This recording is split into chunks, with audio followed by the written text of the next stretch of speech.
గడప గడపకు విద్యా వైద్యమే లక్ష్యంగా కాంగ్రెస్ ప్రభుత్వం పనిచేస్తోందని రాష్ట్ర ఐటీ శాఖ మంత్రి దుద్దిళ్ల శ్రీధర్ బాబు పేర్కొన్నారు.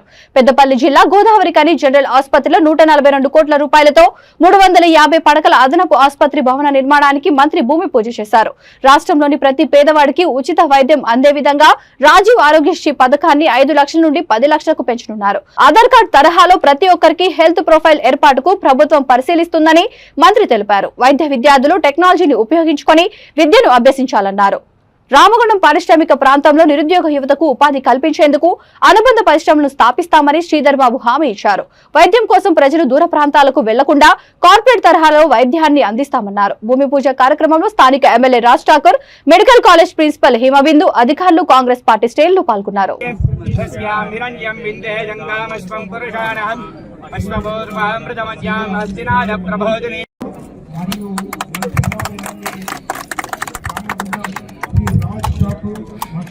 చేతుల మీదుగా త్వరలో రామగుండం మెడికల్ కళాశాల సూపర్ స్పెషాలిటీ ఆసుపత్రి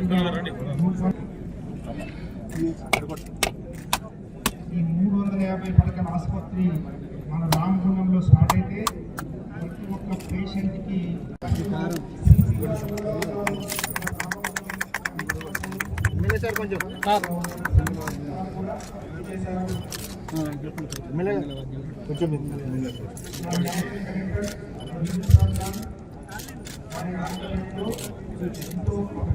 ఈరోజు అభివృద్ధి పదంలో ముందుకు దోసుకుపోతున్న ఐటీ ఇండస్ట్రీస్ శాఖ మంత్రులు శ్రీ దుద్దిళ్ల శ్రీధర్ బాబు గారికి గోదావరికని పట్టణంలో 355 పడకల ఆసుపత్రి నిర్మాణ కార్యక్రమ భాగంలో ఈరోజు 140 పైచిలకు కోట్లతో మనం హాస్పిటల్ నిర్మాణం చేసుకుంటున్నాం.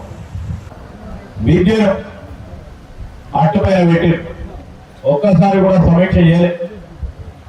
ఈరోజు భావి తరాలకి మానవ వనరులను ఏ విధంగా తయారు చేయాలి, విద్యను ఏ విధంగా ప్రోత్సాహం చేయాలి, విద్యకు సంబంధించి విద్యార్థులను ఆ విద్యా వ్యవస్థలను ఏ విధంగా ఈరోజు బలపరచాలనే ఒక ఆలోచన చేయలేదు కదా ప్రభుత్వం. అన్నింటినీ కూడా దృష్టిలో పెట్టుకుని ఈరోజు పేరుకు మీరు మరి శాంక్షన్లు ఇచ్చినప్పటికీ పూర్తి స్థాయిలో దాని నిర్మాణంలో మేము మా బేసిజాలు లేకుండా ఎక్కడైతే మంచి పనులు జరుగుతూ ఉన్నాయో, గత ప్రభుత్వం తీసుకున్న మంచి నిర్ణయాలు ఏవైతున్నాయో ఆ నిర్ణయాలను ఎప్పుడు కూడా మనం అడ్డుకోవాలి. బ్యారేజీలో నిర్మాణం చేసి బ్యారేజీలు అడ్డగోలుగా ఇష్టారాజ్యంగా కట్టి మొత్తం ముంపు గురై ఆ నీళ్లను ఆ విధంగా వస్తే డ్యామ్ సేఫ్టీకి సంబంధించిన కేంద్ర అధికారులు నీళ్లు తీయమంటే వారి ప్రభుత్వ పరంగానే నీళ్లను వదిలిపెట్టే ప్రయత్నం చేసేవారు ఈ రోజు నీళ్లు లేవని మాట్లాడే ప్రయత్నం చేస్తా ఉన్నారు అప్పటి ముఖ్యమంత్రి కేసీఆర్ గారు. ఇంజనీర్ల పైన ఆధారపడి ఉంది, సాంకేతిక పరమైన పరిజ్ఞానాన్ని ఉపయోగించుకొని డ్యాములు కట్టాలి.